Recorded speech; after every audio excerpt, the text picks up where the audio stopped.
Chairman وابڈا engineer lieutenant general Sajjad Ghani retired نے تربیلا 5ویں توسیعی منصوبے کا دورہ کیا اور پروجیکٹ کے اہم حصوں پر جاری تعمیراتی کام کا جائزہ لیا۔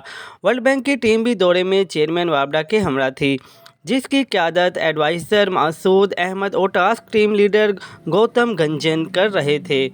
ممبر وابڈا general manager Tarbela dam project director Tarbela 5ویں توسیعی منصوبہ کنسلٹنٹس اور کنٹریکٹرز کے نمائندے بھی اس موقع پر موجود تھے۔ پروجیکٹ کی مختلف سائٹس کا تفصیلی دورہ کرنے کے بعد چیئرمین وابڈا نے پروجیکٹ آفس میں منعقد اجلاس کی صدارت کی۔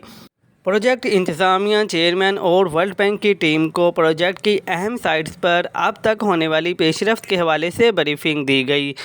ان سائٹس میں انٹیک، ٹنل، پن اسٹاک اور outlet, powerhouse, tailrace canal اور سوئچ یارڈ شامل ہیں۔ بریفنگ کے دوران بتایا گیا کہ 5ویں توسیعی منصوبے سے بجلی کی پیداوار 2025 اور 26 میں شروع ہو جائے گی۔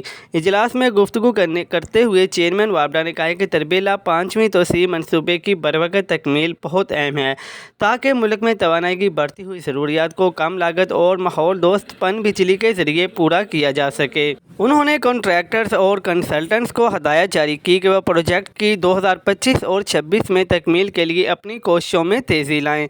تربیلا کا 5ویں توسیعی منصوبہ تربیلا ڈیم کی سرنگ نمبر 5 پر تعمیر کیا جا رہا ہے۔ منصوبے کی تعمیر کے لیے ورلڈ بینک $390 ملین، جبکہ Asian infrastructure investment bank $300 million مہیا کر رہا ہے۔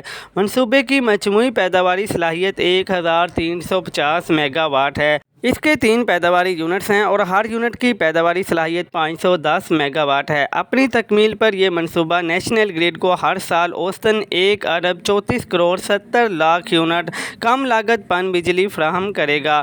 منصوبہ مکمل ہونے پر تربیلا سے بجلی کی پیداوار 4,888 میگا واٹ سے بڑھ کر 6,418 میگا واٹ ہو جائے گی۔